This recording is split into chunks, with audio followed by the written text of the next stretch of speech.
Jo, men jeg hedder Anton.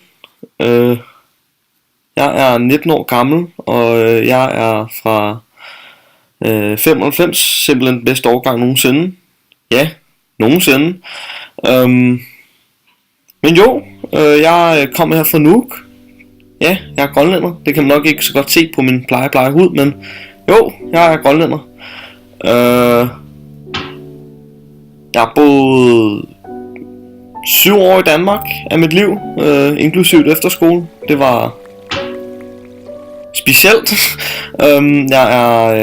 Jeg føler mig langt mere hjemme her i Nuuk end noget andet sted. Men mange af mine venner, de bor i Danmark, så det er lidt splittet lige nu.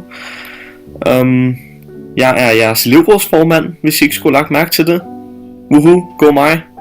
Bedste elevrådsformand nogensinde. Ja. Det er ret meget mig, faktisk, tror jeg. Jeg har ikke så meget andet. Jeg er nørd. Jeg interesserer mig for rollespil. Ja. Så langt kan man synke. Ja. Ja. Det var sådan det mest basale, jeg lige kunne finde på. Nej, men jeg har jo en politisk holdning, fordi det synes jeg er vigtigt. Demokrati fungerer jo kun så længe, at folk har en mening. Ellers skulle vi jo lige så godt have Hitler til at styre os. Det går så meget sejt, han har et meget fedt overskæg. Helt seriøst har det ikke det overskæg, det er mega nice. Men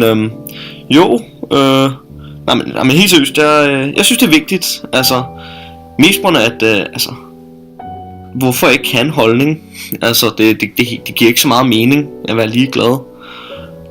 Fordi det kommer også os alle sammen ved. Ikke kun dig, ikke kun mig, men os alle sammen.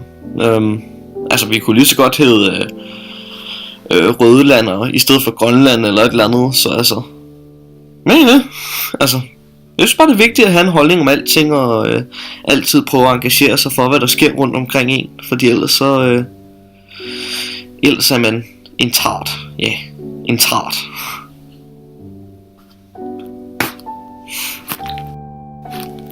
Og Alka Harmon, ja, hende har en del meninger om. Nu har jeg sagt, at jeg har nogle meninger, men Alka Harmon, hende har et helt specielt elsket hadeforhold til. Jeg synes, at Alka Harmon, hun måtte gerne på pænt dansk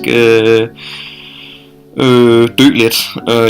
Nu lyder det lidt hård, men okay, ikke dø, men altså måske bare træde af. Bare lige så stille, bare sige, ved hvad guys, måske det her gang med ikke helt så godt.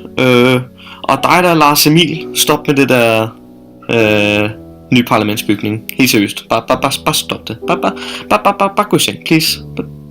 Bare lad være. Men jeg synes også det er lidt underligt alt det der med den der uranpolitikken. Virkelig fucking pinlig. Virkelig pinlig. Ja.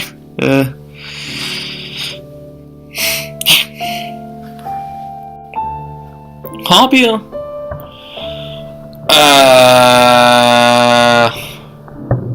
Jeg har vel ikke nogen. Sådan flasker, I guess. Jeg sagde, jeg var rollespiller. Det er lidt en hobby. Lidt underlig hobby her i Grønland, siden der er ikke rigtig nogen andre rollespillere. Så. Men det er lidt ensomt, men det er helt fint. Ja, ikke så mange hobbyer. Jeg finder bare på shit at lave, når jeg keder mig. Go mig. I fremtiden, der kunne jeg egentlig godt tænke mig at være enten politiker, eller teknokrat, eller jeg er bøvset, men måske historiker, det kan jeg godt lide. Jeg ved en del om historie. Jeg synes det er vigtigt at vide noget om historie, ligesom politik. Kendt sin fortid for at kunne se fremtiden an. Ja, det er det. Der er ikke så meget andet. Men altså, der kan jo sagtens ske noget andet. Det er jo ikke fordi at jeg skal blive der, eller dør jeg, men ja. Man må se fremtiden an, når den kommer, og det gør den jo uheldigvis for os alle sammen, så at sige. Men jo, det er det. Det er mig. Det er ret meget mig incarnated.